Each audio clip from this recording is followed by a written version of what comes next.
How to create card hover animations in Wix Studio. So as you have noticed right here, we have in here our card. So you can just head over and then continue to click onto this card that we have.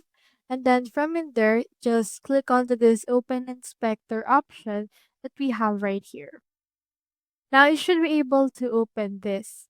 So what you can do is you can click onto this animation option right there. And you can see in here the hover. Expand that and click onto this add option just below the hover.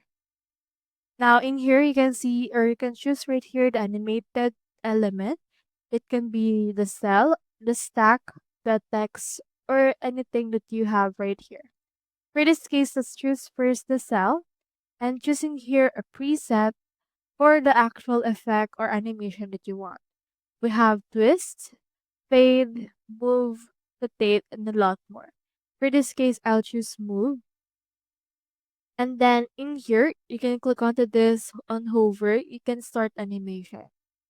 Now let's choose another hover effect for the stack itself.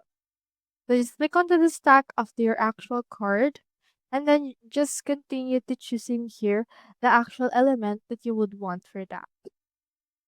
So that's how you create card hover animations in Wix Studio. Hope we helped.